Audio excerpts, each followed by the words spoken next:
Fala, moçada, beleza? Professor Flávio Milhomem, e é um prazer recebê-lo e recebê-la aqui no meu canal do YouTube. Olha, o tema da nossa conversa de hoje é a retroatividade da lei penal mais benéfica. E esse tema foi escolhido, na realidade, por um dos nossos seguidores, que respondeu lá à caixinha de perguntas, dando a sugestão para tratar da irretroatividade da lei penal mais gravosa e da retroatividade da lei penal mais benéfica. Nós vamos ter, ao longo de 2025, várias propostas nesse sentido para que você traga qual é a sua demanda, o que você precisa saber mais, esclarecer melhor em matéria criminal, seja de direito penal, processo penal, criminologia. Então, vamos com a sugestão do colega e vamos analisar o artigo 2º, parágrafo único do Código Penal, além de outros temas correlatos, encerrando com a resolução de questão cobrada no concurso para promotor de justiça com o tema proposto. Beleza? Então, vamos ao que interessa. Vai lá.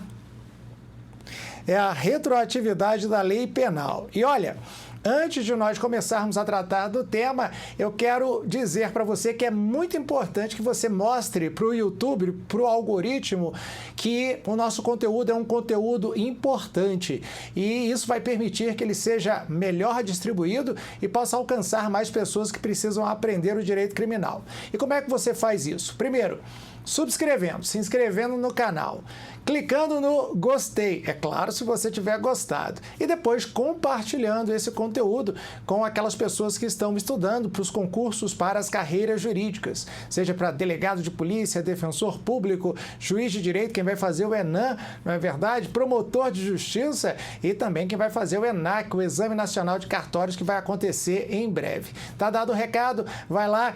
Eu me esforço aqui e você curte o conteúdo, subscreve o canal e compartilha. Combinado? Vamos embora, joga aí na tela.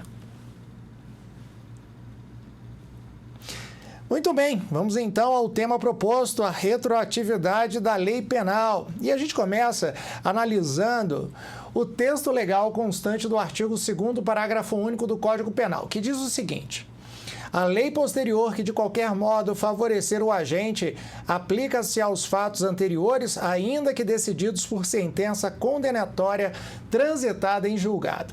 Nós estamos falando aqui da chamada sucessão de leis penais no tempo. É claro que quando uma lei ela é editada, ela tem a pretensão de ser eterna.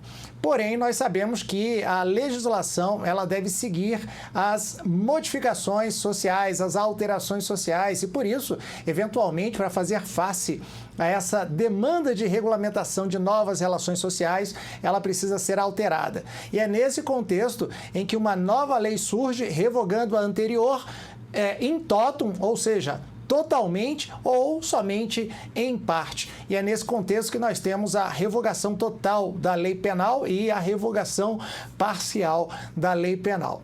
E a ideia que se traz aqui no artigo 2º, parágrafo único, é a de que há sim a possibilidade de que uma norma penal incriminadora possa retroagir. Quando? Justamente na hipótese da sucessão de leis penais. Não há a possibilidade de retrotração da lei penal incriminadora, olha só o termo, retrotração, que é a aplicação da lei a fato anterior à sua entrada em vigor, se o crime... Desculpem, se a conduta anteriormente não era crime, mas com o surgimento da lei, ela passa a ser uma conduta proibida para a qual se prevê uma pena privativa de liberdade ou outra pena, mas que tem caráter conotação penal, conotação criminal. E aí nós fazemos a distinção entre o que é incriminação e o que é sucessão de leis penais. Na incriminação, antes do surgimento da lei, o fato era um indiferente penal, ou seja, a conduta ela poderia até ser considerada uma conduta ilícita para o direito administrativo ou para o direito civil e seria resolvida com a aplicação de uma multa ou com o dever de reparação de danos. Mas com o surgimento da lei penal incriminadora, ela passa a ser considerada crime, isto é, incriminação. E a norma incriminadora nunca retroagirá se o fato anteriormente era um fato lícito de acordo com o ordenamento jurídico e, portanto, um indiferente penal. Diferentemente se dá quando nós falamos da sucessão de leis penais no tempo. Na sucessão de leis penais no tempo, eu tenho uma conduta que é considerada criminosa, mas essa lei que considera esta conduta criminosa, ela é revogada por outra. E é nesse contexto que nós vamos verificar se a norma revogadora, aquela que revoga a anterior, ela pode ser aplicada a fatos que aconteceram antes da sua entrada em vigor ou somente seguirá a regra que é a aplicação para o futuro, ou seja, somente regerá aquelas relações, aquelas condutas que acontecerem após a sua entrada em vigor. Agora, um ponto muito importante que você deve sempre levar em consideração é que não há óbice, não há impedimento, obstáculo para que a norma penal decorrente da sucessão de leis penais no tempo, sendo mais benéfica, ela possa ser aplicada a fatos anteriores à sua vigência. E nesse exemplo, né, nessa análise, o próprio legislador deixa bastante claro que nem o trânsito em julgado da sentença penal condenatória é um fator impeditivo da aplicação retroativa da norma penal mais benéfica. E você sabe que o trânsito em julgado é o decurso do prazo que faz com que uma decisão judicial torne-se irrevogável, adquirindo a qualidade de coisa julgada material, seja porque todos os recursos previstos em lei já foram utilizados ou na hipótese de a defesa não ter feito tempestivamente o uso do recurso previsto em lei. Então, não é o fato de uma conduta já se encontrar imutável, não cabendo recurso, portanto, em razão do trânsito em julgado, que vai impedir a aplicação retroativa da norma penal incriminadora. Essa situação, ela será comum ou mais próxima de acontecer nas hipóteses de execução penal, né? Quando alguém já inicia o cumprimento da sua pena privativa de liberdade, e há a alteração de uma lei que diminui a pena do crime pelo qual ele foi condenado ou concede benefícios de execução penal que, quando do início da execução, não existiam. Em quaisquer das situações que tragam benefício para o condenado, ele deverá ser beneficiado, a ele deverá ser aplicada essa norma posterior ao fato, porém mais benéfica, apesar de existir o trânsito em julgado da sentença penal condenatória. Mas eu já estou adiantando muito dos temas que nós vamos falar a partir de agora, a partir do texto legal. Mas eu quero que você não se esqueça, o trânsito em julgado da condenação não é fator impeditivo para a aplicação retroativa da norma penal mais benéfica. É o que diz o legislador, ainda que decididos por sentença condenatória transitada em julgado. Eu vou até utilizar a nossa canetinha chamadora de atenção do milhomem para você não se esquecer, tá bom? Então dá uma olhada aí, vou jogar na tela cheia para a gente poder fazer esse destaque, combinado? Bora, marca texto, tá aqui, ó. Ainda que decididos por sentença condenatória transitada em julgado. Beleza? É isso. Então, eu tenho absoluta certeza que, a partir de agora, você não esquece mais, meu amigo, minha amiga, e a gente pode continuar a tratar deste importante tema. Então, vamos lá, joga aí na tela, porque agora nós vamos falar a respeito da aplicação da lei penal no tempo. E para isso eu trago esse quadrinho para melhor compreensão e visualização e, por consequência, fixação na sua memória desse tema, tá? Quando eu falo em aplicação da lei penal no tempo, eu vou me referir a uma característica própria da lei penal, que é a chamada extratividade da lei penal. Extratividade da lei penal. Essa aqui, ó, tá nesse primeiro quadrinho. Opa, troca a cor da caneta aí, milhomem. Agora, vamos botar vermelhão. Pronto, tá aqui, ó. Extratividade da lei penal. E o que significa a extratividade? Significa a possibilidade que a lei penal tem de ser aplicada mesmo após a sua revogação ou ser aplicada a fatos anteriores à sua entrada em vigor. Quer dizer, então, que a entrada em vigor é tão somente uma das hipóteses possíveis de aplicação da lei penal incriminadora? É isso mesmo. Nas hipóteses de sucessão de leis penais no tempo, porque você não pode se esquecer que a lei incriminadora não retroage se o fato que acontecera antes da sua entrada em vigor era considerado um indiferente penal. Só haverá a possibilidade de retrotração se nós estamos diante da sucessão de leis penais no tempo, ou seja, a conduta era criminosa sob uma lei, continua sendo criminosa sob a vigência da lei nova que revoga a lei anterior, tá? E a extratividade, ela é gênero das espécies retroatividade e ultratividade. Guarda porque é importante, tá?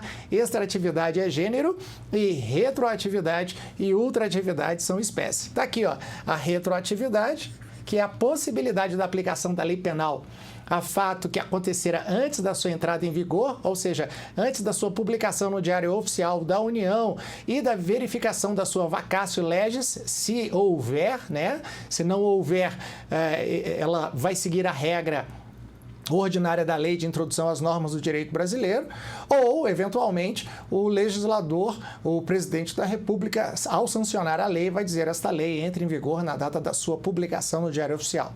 E depois eu tenho a ultratividade. A ultratividade, por sua vez, é a possibilidade que tem a lei penal incriminadora de se aplicar ao fato que acontecera sob a sua vigência, porém, após a sua revogação. Como é isso, professor? A ultratividade, ela vai ser aplicada nas hipóteses das chamadas leis penais temporárias ou excepcionais.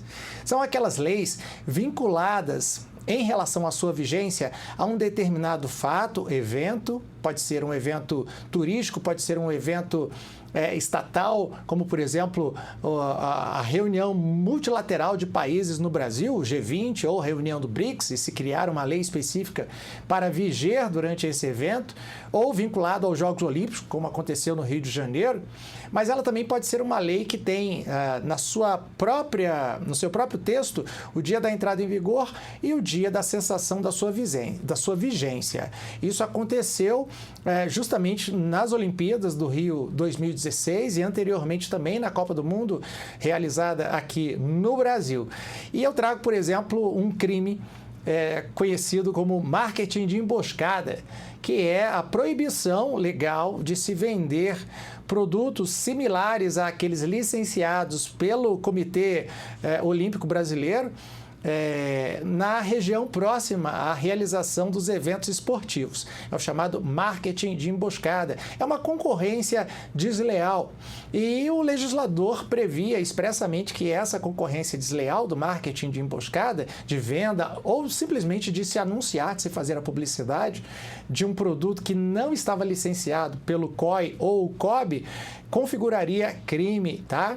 E essa lei ela vai ser aplicada mesmo se o fato tendo acontecido sob a vigência da lei temporária, portanto, durante a realização dos jogos esportivos, o julgamento acontecer um ano depois, quando a lei já havia perdido a sua vigência e eficácia, ou seja, já havia sido revogada em razão da verificação do termo final previsto no próprio texto legal. Então, é justamente aí que eu vou aplicar o chamado princípio da ultratividade. Esta norma, lei penal temporária ou excepcional, ela será aplicada na data do julgamento, que será no futuro, mesmo após a sua revogação, ou seja, ainda que encerrado o evento ou verificado o seu termo final previsto na própria lei, porque é regra expressa constante do Código Penal. Tá bom? Beleza? Então, ultratividade é para lei excepcional e temporária, e retroatividade é a possibilidade de aplicação da lei penal a fatos que aconteceram antes da sua entrada em vigor, diante da sucessão de leis penais no tempo. São questões e definições que você precisa ter bastante claras na sua cabeça para conseguir interpretar de forma adequada o texto legal, o texto constante do artigo 2º, parágrafo único do Código Penal. Beleza? É isso. Bora continuar. Muito bem, profs. Agora, vamos falar sobre o conflito de leis penais no tempo. O que é isso, hein, professor? O conflito de leis penais no tempo surge justamente nas hipóteses de sucessão de leis penais, quando nós vamos ter a necessidade de identificar qual das leis, seja a lei revogada, seja a lei revogadora, será aplicada na data do julgamento. E você sabe que a regra é aquela constante do artigo 2º, parágrafo único. Na data do julgamento, eu vou aplicar a lei mais benéfica ao condenado. A lei mais benéfica àquele que teve reconhecida a sua responsabilidade penal pelo juiz sentenciante. Seja a lei vigente na data da realização da conduta, lembrando que o tempo da ação, o tempo do crime, é o tempo da realização da conduta comissiva ou omissiva, nos termos do artigo 4º do Código Penal, tá? Ou eu vou aplicar aquela lei que surgira após a revogação da lei vigente na data da realização da conduta. Porém, essa lei revogadora, ela se mostra mais benéfica. Então, eu tenho aqui para você um esqueminha para mostrar, onde eu tenho a lei nova, né, que é a lei revogadora, e quando ela se mostra mais benéfica, será ela a lei que será aplicada na data do julgamento. Agora, se a lei nova, a lei revogadora, se mostrar mais gravosa, aí, meu amigo, eu não vou aplicá-la na data do julgamento. Não vou, não. Quem vai ser aplicada na data do julgamento é a lei antiga, aquela lei que fora revogada. Aplica-se a lei revogada, a lei vigente na data da realização da conduta. Simples assim, facinho, facinho, tá? Lei vigente na data da conduta, sucessão de leis penais no tempo. A lei revogadora é mais benéfica? Aplica-se a lei revogadora. A lei revogadora é mais gravosa? Por exemplo, ela aumenta a pena? Eu vou aplicar a lei revogada, tá? Sempre haverá a aplicação da lei mais benéfica ao condenado para a fixação da sua pena. Beleza? É isso aí. Bora continuar. Joga aí na tela. Muito bem. Outro esqueminha para você ter uma ideia aqui e fixar de uma vez por todas essa conversa que a gente está tendo e a interpretação adequada da norma. Aqui em T1, que é tempo 1, é a data do crime. Então, vigia em T1 a lei vermelha. Em T2, que é o momento posterior, surge uma nova lei. É uma lei nova, tá? Lei nova. Essa lei nova pode ser mais gravosa ou menos gravosa, ou que, por outro lado, significa dizer que ela é mais benéfica. E aí, em T3, que é a data do julgamento, um momento posterior, né? Eu tenho o T1, que é a data do cometimento do crime, onde vigia a lei azul. Eu tenho um momento posterior, que é T2, que é a sucessão do tempo, onde surge, então, a lei nova que revoga a lei azul, é a lei vermelha é a lei revogadora, e eu tenho T3, um momento posterior, que será a data do julgamento. E aí a pergunta que se faz é, na data do julgamento, qual lei eu devo aplicar? A lei azul ou a lei vermelha? Depende, né? E isso você já sabe responder sem problema nenhum, de olhos fechados. Se a lei azul for a mais benéfica, ela será aplicada mesmo após a sua revogação. E aí eu tenho a chamada ultratividade da lei penal incriminadora. Ou seja, eu aplicarei a lei mesmo após a sua revogação, porque a conduta fora praticada sob a sua vigência. E a lei que a revogou, a lei vermelha, é mais gravosa. Agora, se a lei vermelha for mais benéfica que a lei azul, então em T3 eu vou aplicar a lei vermelha. Beleza? É isso. Bora continuar. Joga aí. Boa, profs. Bom, e quando é que eu sei, professor, que uma lei é mais gravosa que aquela que foi revogada? Então eu trago para você 3 hipóteses que vão conter as possibilidades de consideração de piora da situação do condenado, daquele que teve a sua responsabilidade penal reconhecida em juízo. A primeira hipótese é a mais comum, é aquela hipótese onde a pena é aumentada, então hipótese 1, né? A hipótese 1 é, na data do cometimento do crime, havia uma determinada pena prevista em abstrato no preceito secundário da norma penal incriminadora. Por exemplo, reclusão de 1 a 2 anos. Aí surge uma nova lei, que revoga a lei anterior, e prevê uma pena que varia agora de 2 a 5 anos. ela, portanto, é uma lei mais gravosa, porque ela aumenta o limite mínimo e o limite máximo da pena cominada em abstrato para aquele determinado crime e que, portanto, será o parâmetro para a fixação em concreto da pena. Sendo ela mais gravosa, obviamente, ela não será aplicada na data do julgamento e quem será aplicado na data do julgamento é a lei revogada. Tá bom? Beleza? Então, essa é a hipótese mais comum de aplicação da lei penal revogada, porque a lei revogadora ela traz uma piora na aplicação da sanção penal. Joga aí na tela. A outra hipótese é a seguinte: aquela que acrescenta novas penas. Olha, imagine que um determinado tipo penal previa única e exclusivamente para o delito em abstrato uma pena restritiva de direito ou mesmo uma pena de multa. Existe, professor? Existe, tá? E a nova lei passa a considerar aquele crime como um crime de maior censurabilidade, merecedor também de aplicação de uma pena privativa de liberdade. Então, eu deixo de aplicar tão somente uma pena restritiva de direitos ou pena de multa e passo a aplicar sozinha ou cumulativamente também uma pena privativa de liberdade. Ou, outra hipótese, a lei revogada previa uma pena privativa de liberdade de detenção. E a nova lei prevê uma pena privativa de liberdade de reclusão. Isso importa em agravação da situação do condenado? Importa, porque os estabelecimentos prisionais para a execução dessas penas privativas de liberdade, levando-se em consideração a sua espécie, detenção ou reclusão, são diferenciados. Na detenção, eu tenho as colônias agrícolas, né? Aqueles estabelecimentos prisionais onde a segurança e a restrição da liberdade não é tão severa quanto, por exemplo, quando se executa efetivamente um crime punido com pena de reclusão. Isso também é uma hipótese que caracteriza a piora. E a terceira hipótese é essa aqui, ó, a que retira benefícios da execução. Recentemente nós tivemos alteração da lei de execução penal, tanto pelo pacote anticrime, a lei número 13.964 de 2019, que substituiu a forma de cálculo do cumprimento da pena para a concessão de benefícios legais para a execução penal, deixa de ser considerada a fração e passa a ser considerado porcentagem de pena cumprida, o que gera um agravamento na situação do apenado.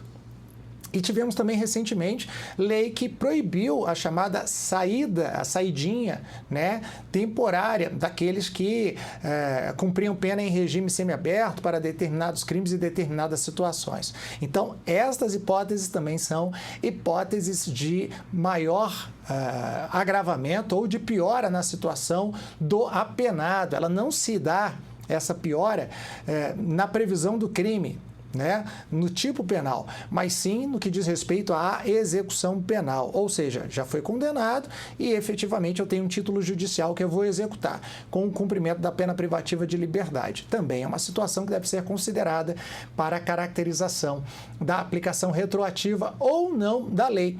E aí eu trago alguns exemplos para você, tá? Recentemente, especificamente em relação à execução penal, o Supremo Tribunal Federal já esclareceu que não se aplicará a alteração constante do pacote anticrime para o cálculo da pena com base em porcentagem para fins de concessão de benefícios legais, como livramento condicional, se o crime for acometido antes da entrada em vigor do pacote anticrime da lei número 13.964, tá? Então, nesse contexto, vai viger a regra antiga, a ultratividade da lei de execução penal sem a alteração do pacote anticrime.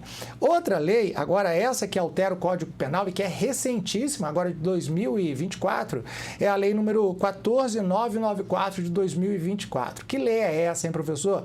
A lei que alterou o Código Penal para trazer autonomia para o crime de feminicídio. O crime de feminicídio deixou de ser uma qualificadora do crime de homicídio e passou a ter a sua autonomia típica, passou a ser previsto como um crime autônomo no artigo 121A do Código Penal, alterando-se não só, mas também os limites de aplicação da pena privativa de liberdade. E foi a Lei número 14.994 de 2024 que estabeleceu pela primeira vez um limite máximo de pena privativa de liberdade de 40 anos, que corresponde àquele limite máximo de cumprimento de pena privativa de liberdade previsto no artigo 75 do Código Penal. O que o legislador quis foi mostrar a importância da preservação da mulher em todos os seus direitos, inclusive no direito à preservação da vida, trazendo a sua previsão autônoma e o aumento considerável da pena privativa de liberdade no seu limite máximo da pena em abstrato. Aí fica a pergunta, é claro que vai aparecer na sua prova. E você tem que prestar muita atenção. Nesses casos, o examinador ele vai trazer a data do cometimento do crime. Crime cometido em 2023. Julgamento realizado perante o Tribunal do Júri em 2025. A pena aplicada pelo juiz presidente do Tribunal do Júri foi calculada com base nos limites previstos no Código Penal, no seu artigo 121A, com fundamento na Lei número 14.994 de 2024. Está certo ou está errado? Está errado. Por quê? Se o crime for cometido antes da alteração legal, eu vou aplicar a pena que vigia anteriormente à revogação do parágrafo 2º, inciso 6º do Código Penal, que previa o crime de feminicídio. Eu não poderia aplicar o artigo 121A, que fora criado pela Lei 14.994, porque ele é posterior ao cometimento do delito, é mais gravoso, e você sabe que na sucessão de leis penais no tempo, a norma mais gravosa, ela não retroage. Beleza? Fique ligado, meu amigo, minha amiga, porque vai chover na sua prova para carreiras jurídicas, questões relativas à sucessão de leis penais no tempo e conflitos de lei penal no tempo, e uma aposta que eu faço é justamente a discussão acerca da possibilidade de aplicação da pena prevista no preceito secundário do artigo 121A do Código Penal. Anotou? Depois você me dá um feedback, beleza? Bora continuar. Então tá, ó. Agora, vamos falar a respeito da aplicação da lei penal no crime continuado e no crime permanente. Primeiro, vamos falar brevemente a respeito de uma modalidade e outra. O crime continuado ou continuidade delitiva é uma ficção jurídica baseada em política criminal que visa a aplicar o sistema da exasperação e não a regra, que é o sistema do cúmulo material, para o cálculo da pena do agente que comete vários delitos em sequência temporal e espacial, crimes que são considerados crimes da mesma espécie. Então, eu tenho um furto num determinado bairro de uma cidade, no início da noite, logo mais próximo à meia-noite, outro furto em outro bairro, e na virada de um dia para o outro, já no início da madrugada, às 2 horas da manhã, eu tenho um terceiro furto. Tá bom? Beleza? Então, isso é considerado um crime continuado, a continuidade delitiva.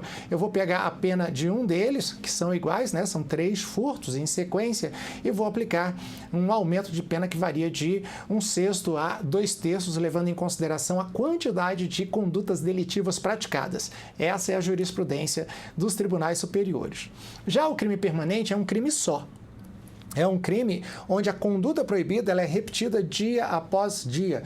Eu realizo a conduta proibida prevista no tipo penal hoje, amanhã eu continuo repetindo essa mesma conduta, ela não cessou, né?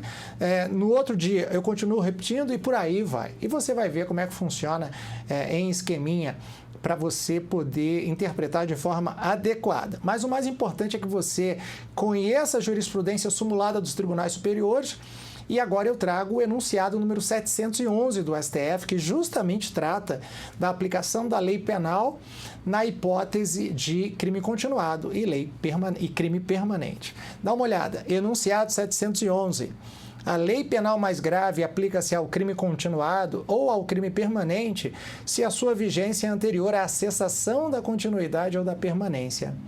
E aí, para você interpretar de forma adequada a interpretação jurisprudencial do enunciado, constante do enunciado 711, eu trago aqui 2 exemplos. O primeiro de crime continuado e, na sequência, de crime permanente. Então, como você percebe aqui, eu tenho crime 1, crime 2, uma lei nova, que, portanto, revoga aquela lei que vigia quando o crime 1 e o crime 2 foram cometidos, e tem o crime 3. O crime 3, ele foi cometido já sob a vigência da lei nova mais gravosa, tá?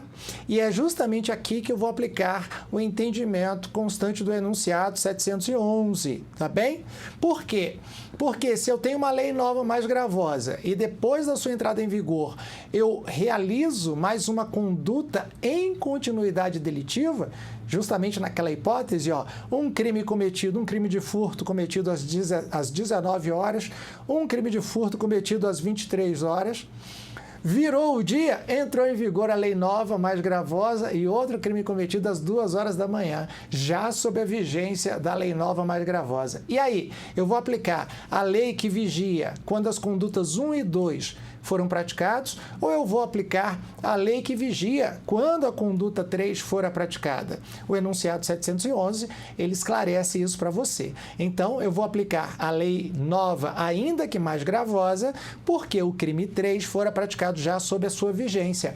Não é exceção, é a aplicação do princípio da atividade, beleza? Realizada a conduta sob a vigência de uma determinada lei, é esta lei que será aplicada a ela. Agora, a hipótese de crime permanente. Vai lá. Ó, eu trouxe a hipótese do artigo 33 da Lei 11.343 de 2006, a Lei de Drogas, que você conhece. Cuida-se de tipo penal misto, que prevê diversas condutas, e eu quero analisar especificamente a conduta descrita como ter em depósito. É a conduta proibida. Ter em depósito droga proscrita em todo o território nacional, obviamente com a finalidade de mercancia ilícita desta substância entorpecente. A jurisprudência dos tribunais superiores reconhece que a conduta proibida de ter em depósito a substância entorpecente com a finalidade de mercancia é um crime permanente. Assim, veja bem, eu tenho o caso de um transporte de uma quantidade expressiva de maconha do Paraguai via Paraná, que cruza São Paulo, Minas Gerais e chega, por exemplo, ao Distrito Federal. No Distrito Federal, essa droga é recebida e armazenada na zona rural, numa chácara, numa determinada data, num determinado dia. No dia seguinte, essa conduta continua sendo depositada. Uma semana depois, aquela substância continua lá em depósito, escondida naquela chácara na zona rural, para posterior distribuição, né? Ou eventualmente para o seu batismo, para sua elaboração e posterior distribuição. E eu tenho, no meio desse tempo, o surgimento de uma lei nova que é mais gravosa em relação àquela que fora revogada. Então, imagine que na semana 1, ele mantinha em depósito a droga e vigia a lei 1. Na semana 2, continuava sendo a lei 1, mas na semana 3 já entrara em vigor a lei 2, que era mais gravosa em relação à lei 1 e que revogou a lei 1.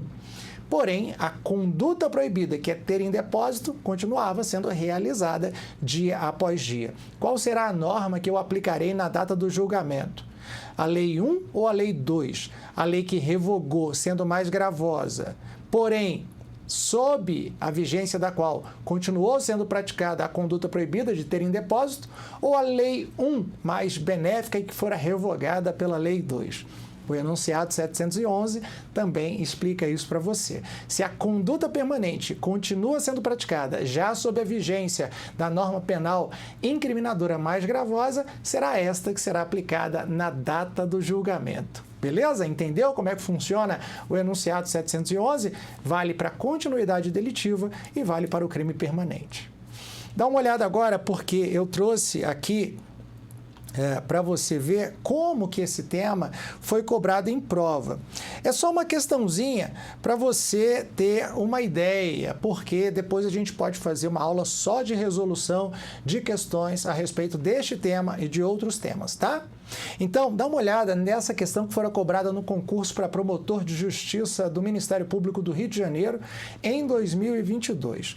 A pergunta ou item que você deveria marcar certo ou errado é o seguinte: a irretroatividade de lei penal mais gravosa é princípio que encontra exceção. E aí? a irretroatividade da lei penal mais gravosa encontra exceção ou não? Não encontra exceção. Ele é um princípio absoluto. Então, não é nem princípio, é regra, né? Existe essa discussão no mundo jurídico se princípio pode ser modulado e regra tem aplicação absoluta. É preto e branco, é binário, é 1 ou 0.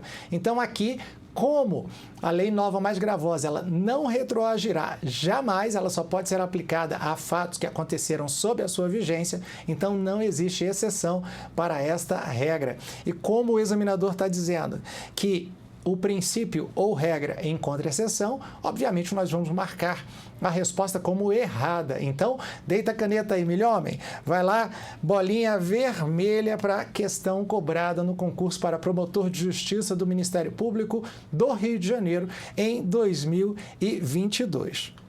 E com isso, meu amigo, minha amiga, eu encerro essa nossa conversa de hoje, lembrando, primeiro, agradecendo a você pela sua audiência qualificada aqui no nosso canal, e depois lembrando que é muito importante a sua participação, curtindo o vídeo, compartilhando e subscrevendo, se inscrevendo no canal. Isso mostra para o YouTube que o conteúdo é um conteúdo relevante e ele vai ser distribuído para mais pessoas.